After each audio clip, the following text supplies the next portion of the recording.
Erin Sheldon to get us going.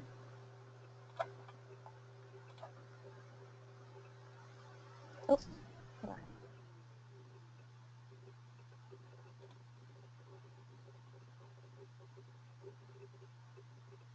All right, is my screen showing? Yes. Yep. All right. All right, well, thank you guys for joining us. So this is just as our previous, all the first webinars of each month have been kind of focusing on a set of 4 core words. So we're looking at our next 4 today. So all we'll be doing today is just introducing the 9th set and exploring how we can model these core words. For today, really what the ideas we came up with is really more about how to support our students' self-advocacy and how to support them to ask questions and really learn more about what the whole concept of being able to ask questions is, you know, be able to experience asking questions. And we'll talk more about that in a minute. Within Maureen's 5-step framework, we're looking at some teaching and strategies for core word vocabulary instruction, and we'll be using the tools of either an AAC system with a robust core word vocabulary or pragmatically organized vocabulary. And I'm on a little bit of cold medicine, so I'm hoping my voice holds up and we have no problems today. For this series, we've been using the dynamic learning maps, first 40 core words. So these are 40 high-frequency words that the Center for Literacy and Disability Studies identified. They did extensive research to figure out which words sort of have the greatest utility because we use them the most across the day, both at school and at home and in social settings such as out in the community. And they identified the first 40 that if you only had access to 40 words, what were the 40 words that would allow you to say the most? And those are the 40 that we have used in this series. And what we try to do each month is really dig a little deeper into the 4 words, because when you first look at them, such as if we look at the row 9, that's our 9th set, when, finished, can, and here, the first response I had when I was first trying to figure this out was kind of like, when would I use those words? And so what we try to do is just break them down a bit and provide lots of examples about just how high utility they are, because we often forget just how many times we're actually using these words throughout the day or how many opportunities we have to use them. So core words are a small set of words that are used very frequently across many different contexts. A lot of teachers say core words are also what they think of as sight words, because often those core words are many of the same high-frequency words that early elementary teachers focus on to help students simply memorize to support their reading. When we talk about core words in this series, we're talking about words that are very easily combined and recombined with many other words to allow us to say a great many things. We're purposefully not emphasizing words that you can only use a few times a day or can only use in specific contexts. So for example, you know, a student's favorite snack is something that can be talked about a few times a day across meal times, but isn't really something that we can use in every context. And when we talk about core words, we're using it the way speech therapists use it to describe core words versus fringe words. So core are those very high frequency words, and fringe are often those personally important words. Those are the nouns. Those are the student's favorite snack and favorite people and favorite animals, all of that sort of thing. So the fringe words are those low frequency words that often have some high personal value. And we'll talk today,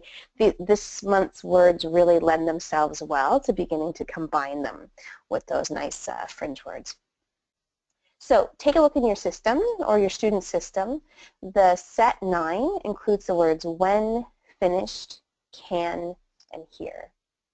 So just take a second and see if you can find those and figure out how you would use them. When Mary Louise joins us, she'll talk about how to find those within a pragmatically organized vocabulary system, which is just a bit different. If you're using the core word handout that we have shared in the Facebook group designed by Deanna Wagner, a speech therapist, then you can see the 4 words. I've circled them in red here. Deanna took the top 40 and added, I think, 5 more. So you can use these here, and this is a great early tool. If you don't have a full communication system yet, then we're hoping that this series will help you use something like a core board display like this just to get started.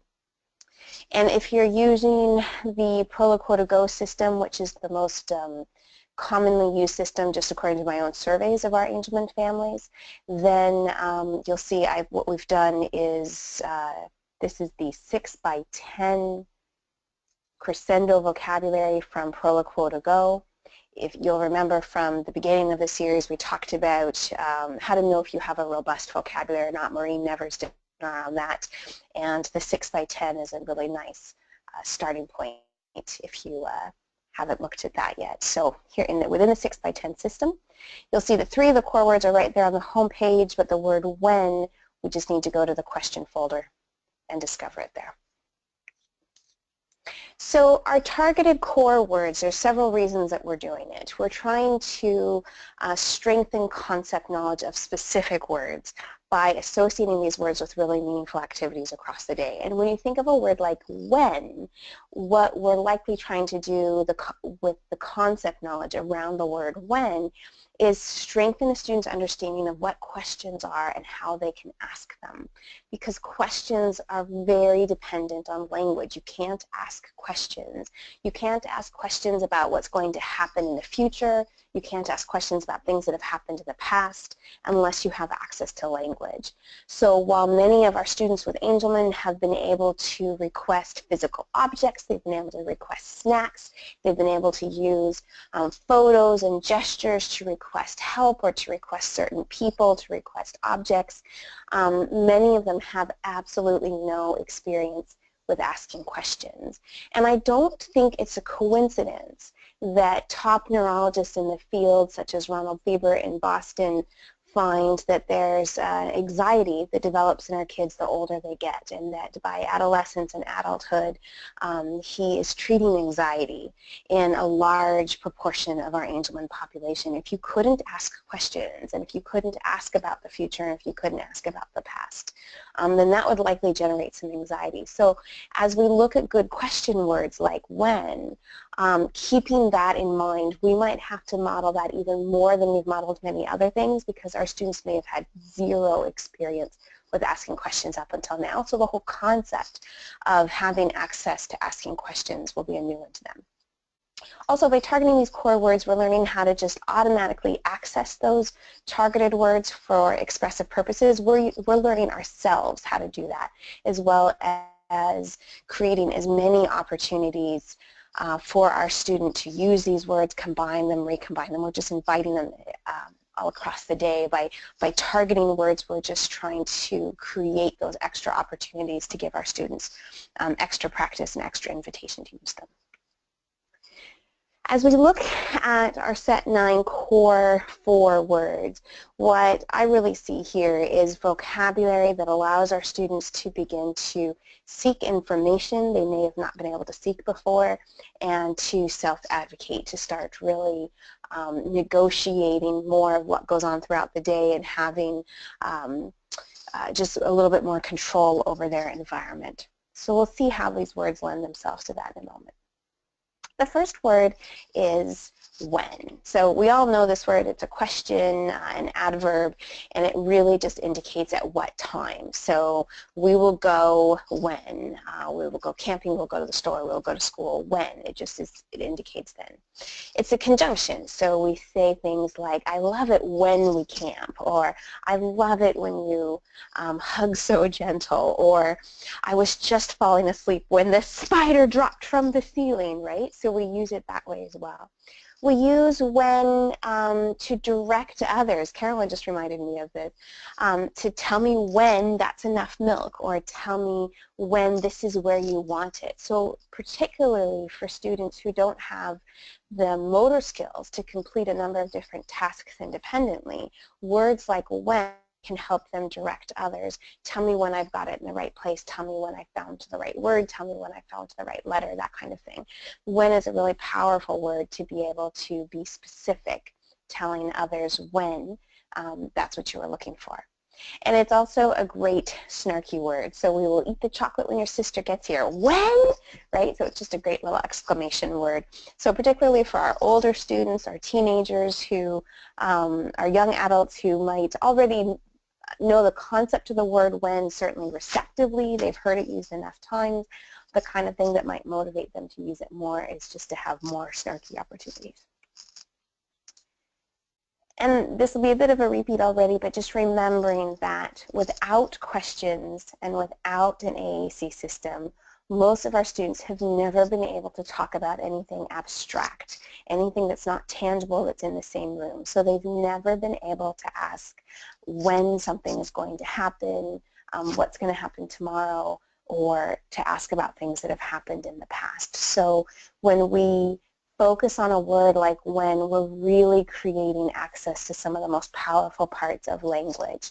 If you feel like you've got students who haven't been highly motivated by their communication system, we hear that a lot.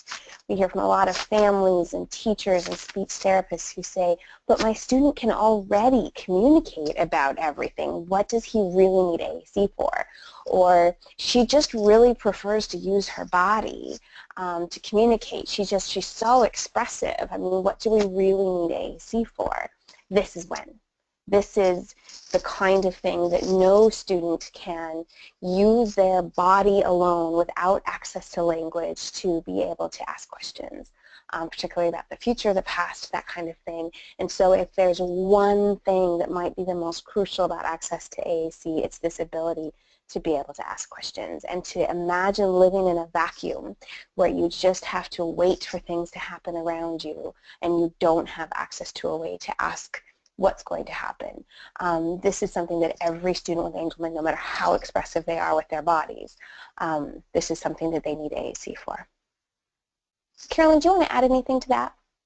No, so I think that what I hear so many times, people saying, well, you know, I know what she wants, I know what she needs. And I always say, you know, I see families that are just so incredibly intuitive about their students. But what they know is what their students are trying to tell them, because students get to a point where they know what they're not going to be able to express non-verbally, and so they don't try. And so this is the type of thing that you wouldn't try because it's, you know, you're not going to be successful in doing that non-verbally. So it's just really agree that there's some things that we just need AAC, that even absolutely the most tuned in, intuitive, smart, amazing caregivers and families can't figure out everything. And so this is a perfect example. Cool. And when is really power when it's combined with fringe words? I mean, when has power even if all our student gets to is putting 2 and 3 symbols together? This is when has so much power. So when home, if your student says that, then you can infer so much of that, and you can now ask the questions you need. So you can figure out, are you asking when we're going home? That kind of thing, right? When daddy, when see daddy, when go home, when sleep, when leave, when read, when eat, when lunch, when recess, when see Nana. I think a huge trend we see with our folks with Angelman is that really deep need to connect with the people in their lives. That huge excitement when they see the people that they care about, and yet so often they've never been able to ask when are they going to see them.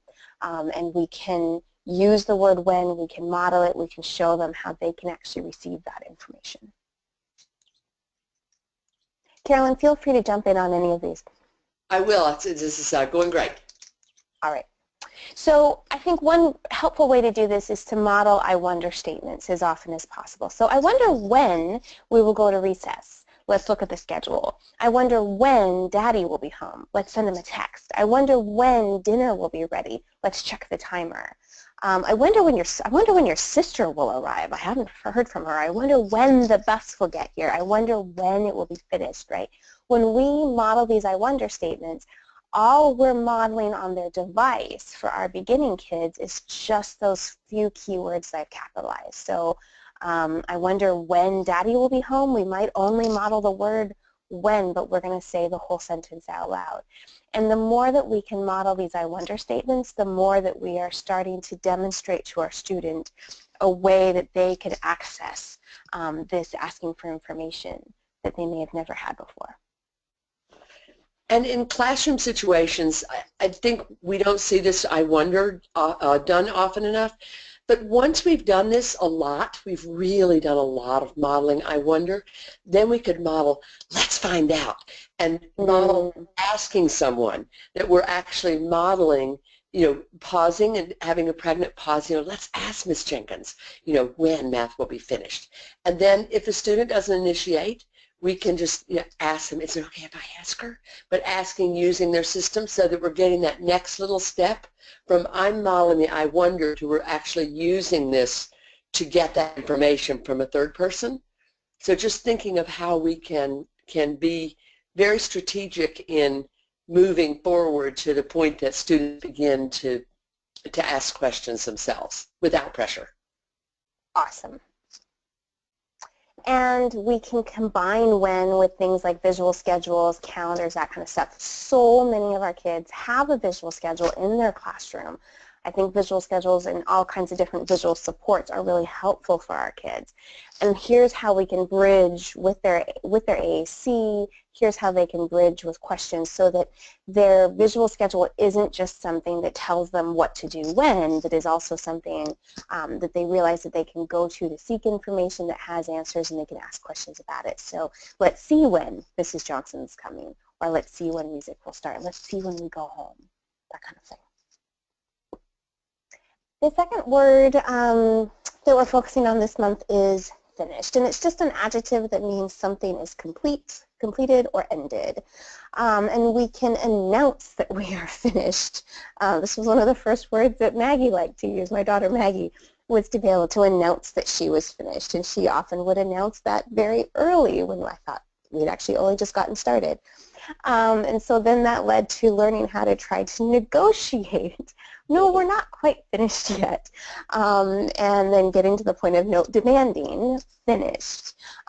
But again, it's a very, very powerful word, and there's a handful of our kids for whom what really draws them to AAC and what makes them see the power of AAC is being able to influence more of their environment, more of what's happening, and to be able to have some control over it, and realizing that if they can harness the power of their own bodies to access language, if they can just use language, that they'll be much more successful at things that they were already trying to communicate. Any of you who worked with a student with Angelman can list probably a dozen ways that that student is using their body to tell you when they are finished with something. But often they're not able to be specific that way. Often they're not very well respected when they're using their bodies. Often it becomes a discipline situation, and it's considered a challenging behavior. And so what the student actually wants to achieve often isn't achieved when they're using their body and when they're using behaviors. And it's certainly not achieved in a way that gives them that kind of positive social attention from the people around them. So when we can really show them the power of the word finished, and that they can announce and negotiate and even demand, then we're showing them, again, the power of language.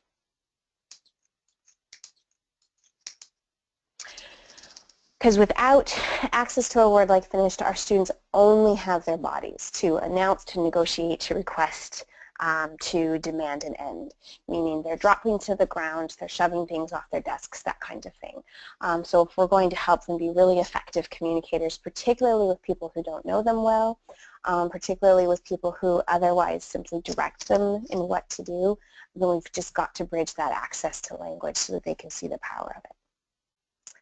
There's lots of ways that we can use reflective modeling to really support our kids. So you are telling me you are finished. Here is how I say finished, right? We can announce finished to each other. We don't have to just announce it to our student. I think the more that, maybe we declare to our spouse at home over the dinner table that we're finished, using AAC rather than our voices the more we can do that kind of thing, announcing it to other people and using the systems with each other, shows our student that this is a really legitimate second language, that their communication system is a valued second language being used in their environment, and that lots of people use it. So we can reflect back that I think you're mad because the ice cream is finished. There is no more. Or you're pushing your work away. I think you're finished. You've walked the door. You're saying you're finished and you're ready to go home. We used the word stop in a very similar way when my daughter was younger. She had never shown any interest in AAC before. We weren't quite sure how to do it, but she was one of those kids who was very assertive about her own body, and she was using sit-down strikes. So she had this way of just sort of doing a drop and slither routine in order to tell people to stop or no, or that she was finished. And modeling this was actually the first time she learned that she would be more effective getting what she wanted if she could just use her words. And what's really nice, we've already covered the core word not, and so whenever we negate something that's a core word by using a word like not, then we get to double the number of messages we can do. So you're not finished. I think you're saying you're hungry. You are not finished with dinner, or you're telling me you are not finished with your show, or you're telling me you're not finished with your iPad, that kind of thing. So we can reflect back both finished and not finished using these high-frequency words. And I wanted to jump in and say that I think finished and when go together so beautifully, because that can help with an intra-activity, so telling how much more there is to go. We're finished when, you know, we read 3 more pages. We're finished when, you know, the timer buzzes in the classroom. We're finished when, we'll be finished when Daddy gets home. We'll be finished when. So just that sort of helps us. You know, we've talked about when as an when following your whole schedule, but now I'm looking at within an activity, helping kids understand, because I see a lot of students, if they know that there's only a little bit more to go, they're fine with not without, you know, they will negotiate to continue if they know what the parameters are. So finished when can be just a great combo. Very powerful. The third word we're looking at is can. And think back to children you've known who are early in their language use, right? So I'm thinking of my daughter who's verbal. When she was probably 2 years old, the word can and I can do it and I can do it myself.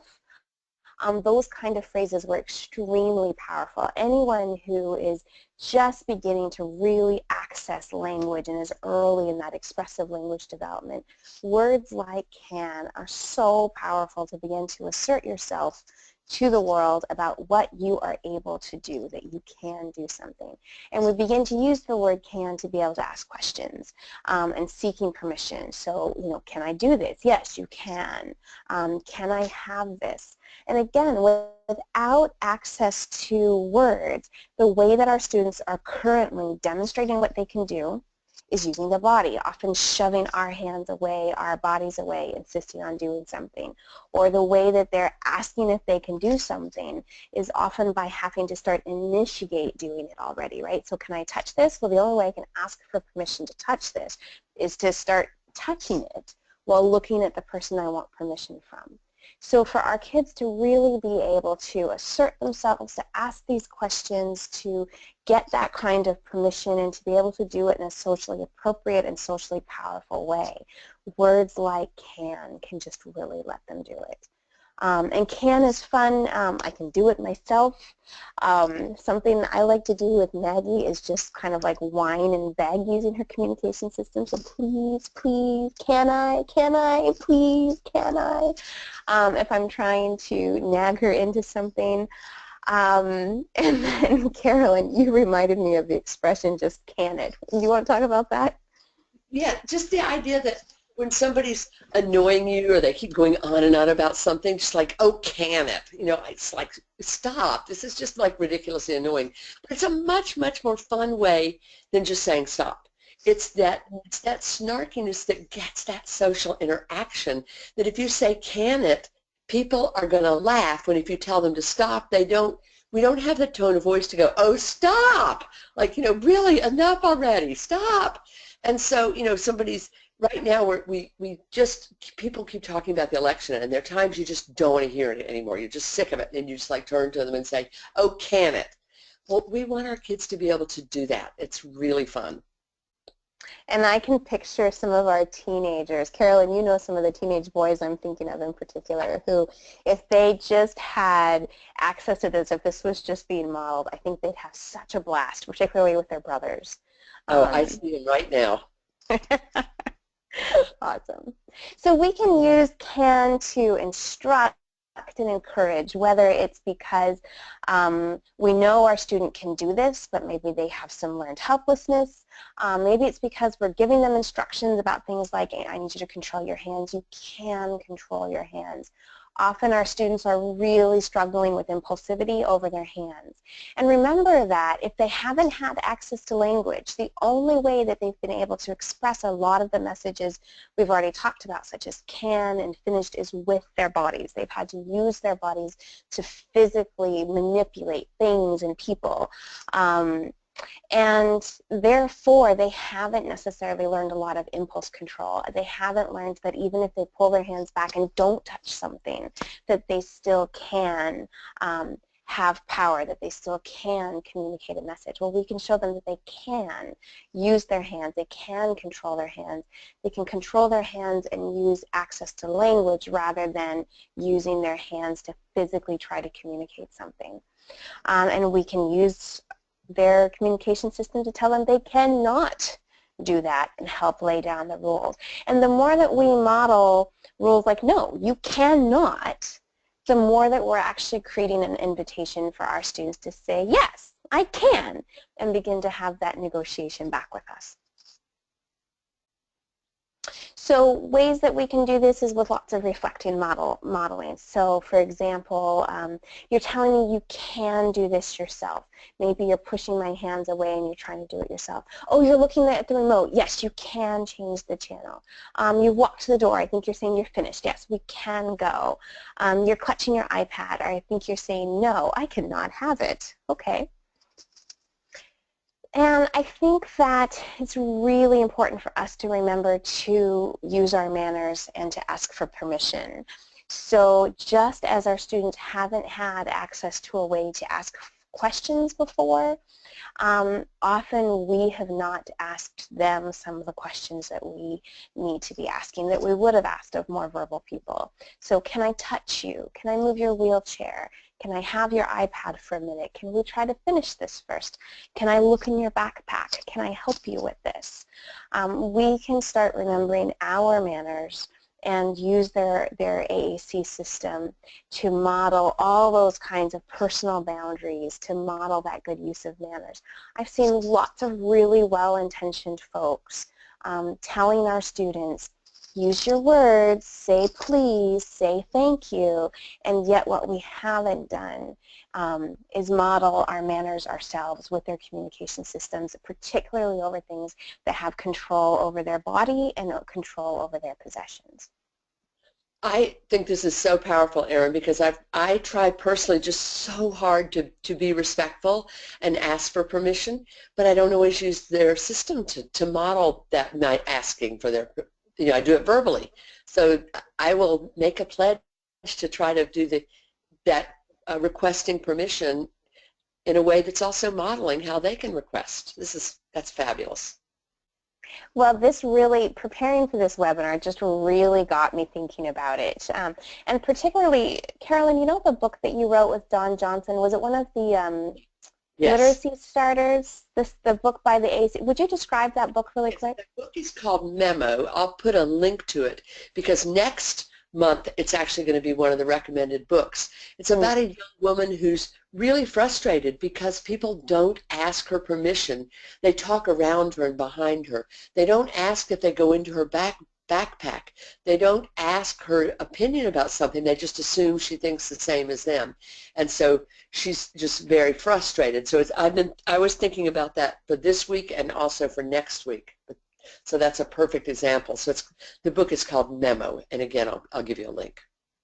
It's one of my favorite books you've written, so that's awesome. I'm really glad we're going to see more of that. But that book actually, because it's written by an AAC user, from an AAC user's perspective, really got me thinking about how rarely we use the student's AAC to model our own manners and to ask for permission.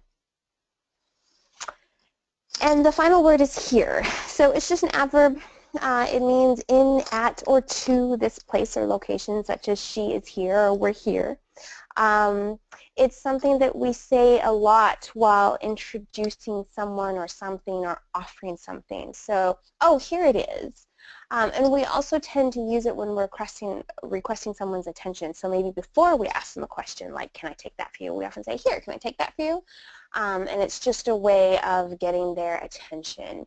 So it's a pretty simple word. We certainly use it in classrooms a lot when we're taking attendance or doing any form of roll call. So there's lots and lots of ways that we can use it across the day. So I just thought we'd explore those just a bit. So here is great when combined with other core words and combined with the words that matter most to our students, such as imagine a student that where we've modeled enough that mom's here, here I am, for a student to be able to say mom here, get mom here, right? These are the kinds of messages that once our students can get there, if we model these often enough, if we provide enough opportunity, our students can say want dad here, come here, who here? I think that's one of the most important questions that some of our students have.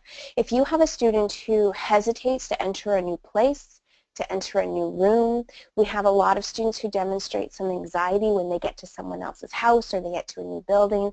We have students who will do things like gagging or just staying on the front porch and having trouble entering the place. One of the questions they might actually be asking is, who's here? Where is here? So what is this place and who is here? What should I expect when we walk in the door? That kind of thing. We also use the word here for things like look here or put here, that sort of thing. So it's just a really great kind of all-purpose word that we probably use far more than we realize. Carolyn, anything you want to add to that? Yeah, I'm just in great agreement that when you first look at a word like here, it seems so like such a tan word, so generic, so bland. But it's not at all. It's really powerful. So one of the things I've been doing this week is noticing, I was modeling these words with a student that I worked with yesterday, and I was noticing and I literally took check marks every time I said those words and modeled them on her communication device. And initially I wasn't looking for opportunities. We were just having a conversation, and I was really interested to see how many times I was using those words. And then we were reading books, and I was finding opportunities to use them, and it was so easy. All 4 words were really easy to use in a storybook, in a book reading, shared reading interaction. Oh, that's awesome. Amy, has Mary Louise joined us? No, I'm sorry, she has not. Okay. So, Carolyn, why don't we move straight to your books? Let me hand the screen over to you. No, this is fine. And I'll just let you turn. So I also wanted to mention that I think we'll ask Mary Louise to just make a video so that we can post that on the Angelman site, so that families who are using CORE she just always has such rich ideas on using families who are using POD. And so I would love to see, I would like to see her video. So we'll ask her to do that so that everyone can be supported. So the 4 words: finished, can, when, and here. I worked with a student to write some books, and I also looked up some books. So let's jump in. And so I went to Tar Heel Reader and just looked for books for practicing. And I have to say, I didn't find a lot of books who had the words multiple times. So this was one very cute one. If you have anybody who likes Kung Fu Panda, and lots of little kids like Kung Fu Panda, and lots of older kids might not admit how much they still like Kung Fu Panda. And this was just a very cute he can book. So, he can jump, he can kick, etc. So just a cute book. I've given you the link at the bottom, and I've also, you can just see the name of the book and the name of the author, so it's easy to look it up. So just a fun book. Now, when we're using books to practice, it's really important that this doesn't become a test. This is about engaging and interacting, and that we're not forcing that student to read that book using their communication system. In fact, that's the last thing we want to do, because what we want to do is engage and have that social experience around the book, and it's about reading the book, and then later I can come back and model, he can, and I can have a conversation, can you? So just having fun with kicking, etc., and talking about it, and then the kid maybe demonstrates a kick, and I'm like, whoa, you can.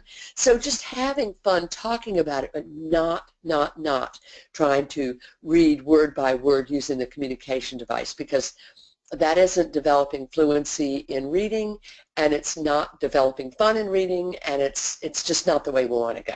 So let's jump to the next page, and I will share a couple of books that I wrote. So I wrote this one because I thought, all right, a lot of the controlled vocabulary books make me just very sad because they're so boring.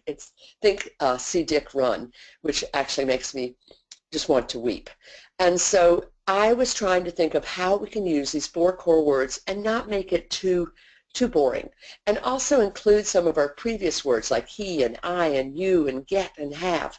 This book was kind of aimed at older students, but it's very fine for younger students. I just wanted to do something that wouldn't be too boring for the older students. Again, I've given you a link. I posted this at Tar Heel Reader. And as soon as we're done, I'm going to make a PDF of it, and I'm going to post the PDF of these 2 books that I'm showing at the Angel Wing Communication group. So let's just jump in and start reading. So we saw that the first title page already has when and can, which are 2 of our words, and then we go. So lots of high-frequency words. When can we go to the movie? And I want you to just notice, those of you who have fun with time, that this could be just an extra fun thing after you've read the book a bunch of times, to notice the hands on the clock. They're moving around. It's getting later and later, and this kid is dying to go to the movie. So next page, please. When Dad gets here. Okay, this is the type of thing kids ask, these kinds of questions. When can we do something? Or if they're not asking, they want to know. And so this is an example of exactly what Erin was talking about, that we can model these kinds of things like, I wonder when we can go to the movie. I'm going to tell you, when Dad gets here. When is Dad going to get here? Let's text him. So you can see how this book really connects to the type of stuff we've been talking about it before. So let's see what happens next. Dad's here. When can we go? So this is that idea that the kid is like, okay, Mom, come on, Dad's here. When can we go? And it's just a little bit later, and let's see if we can go now. So we're turning the page.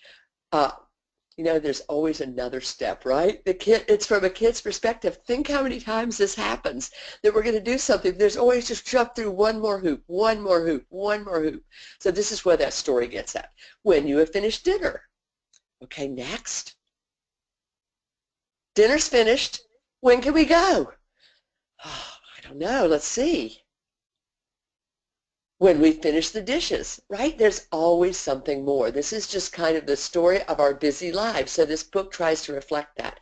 And look at all the opportunities. Look at the words on this page that we're doing. When, we, have, finished. These are all our really high frequency words.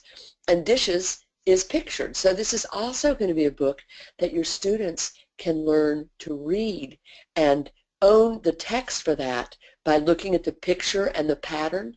They can start figuring out this book. So it's just a really fun from a literacy perspective too. Okay, next. The dishes are finished.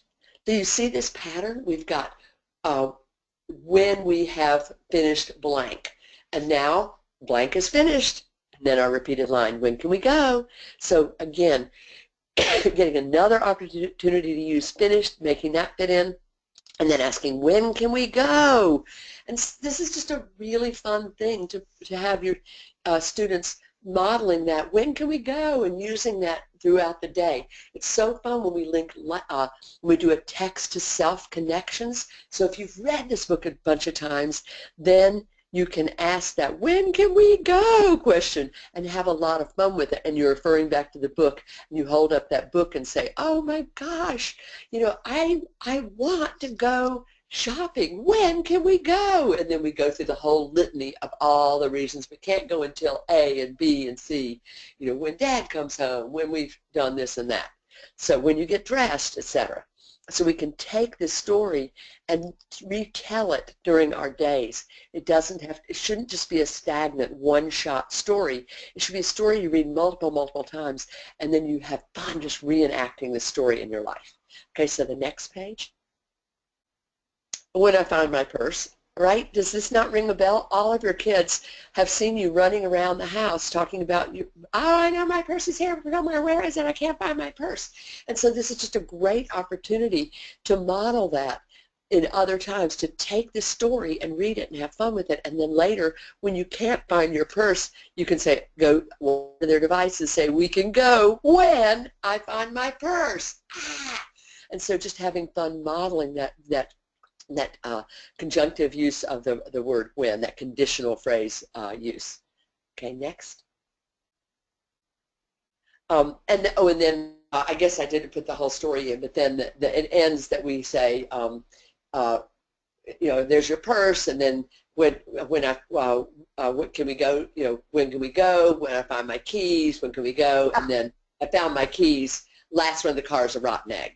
And, you know, just the ending of it. But just thinking about using that story to talk about your life and all the little obstacles to doing what we want to do and going where we want to go when we want to go, and using those words when and finished and here it is. You know, when I get my purse, oh, here it is, yay! And you hold up your purse and you go over and just model, here it is. And it's really likely that here it is.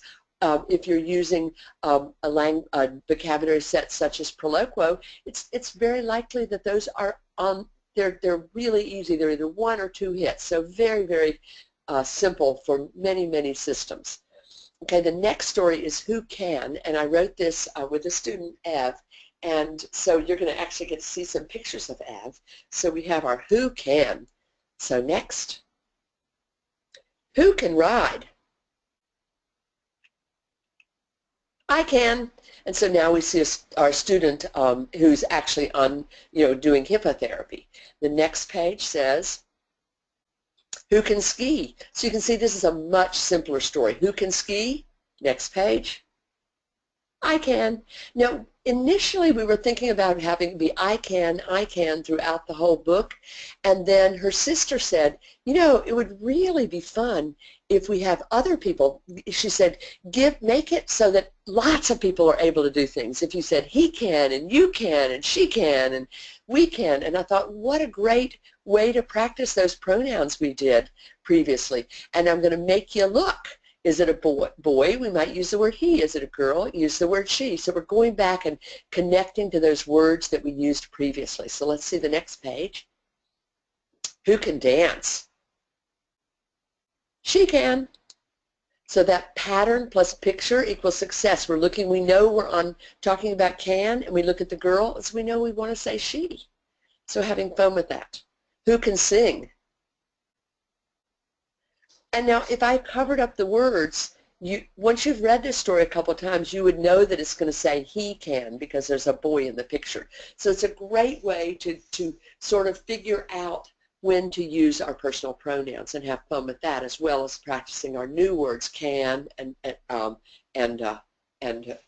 practicing the word who, which is another previously learned word. Okay, so next. Who can read? It can? We're having fun. And obviously I could have done he or she, but I thought it'd be fun to do it and to add that question mark. So we're just going, what? Really? The dog is reading? Just having fun with that. Okay, next. Who can create? And this is fun because so many of our students really enjoy creating things, and so I thought that would be a fun one to add. So if you go to the next one. I can. And this is just a wonderful art therapy activity that that this particular student, Ev, engaged in, and just did such a fabulous job of choosing her colors and where to put things and which petroglyphs she wanted, etc. So just really fun, very personally meaningful activity. Next. And then, you know, you got to have fun at the end. Kids are much more likely to want to reread a book if it's silly. And so I was trying to come up with can, and I'm like, can. Oh, can. Oh my gosh, can. So I have who can. Then next, they all can. So just, you know, let's just have fun with this. And now let's talk about, think about at your home asking a question, who can? You know, and then just pass the device around. They get to go find action words and talk about who can. You know, she can, I can, you can, we can. Just having a fun little engaging who can activity after you read this book, and just make it a nice text to family kind of activity. In a classroom too, this is just a really fun activity in a classroom because kids have different abilities. There are different things they can do. And so if you go around the room talking about who can do different things, it's just a really fun way to practice that. All right, well there you go. Thank you, Carolyn. Those were great fun. So for possible next steps, I think we would just suggest brainstorming your opportunities to model questions or model asking that kind of permission of our students that we talked about, such as, you know, can I help, can I move you, can I take your iPad, that sort of thing. And just set a goal to model at least one question a day. If we can just start creating that habit, I think that beginning to model questions will really help those of us who, when we're trying to model, we find ourselves getting into a rut. But we start to realize that if we just start modeling our good manners and modeling questions, it can help get us out of that rut.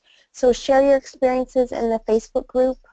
We'd love to hear from you and hear whether this is effective or what influence it's having, what effect it's having in your classroom. And if you have any questions, you can think about those now or start typing those now or raise your hand.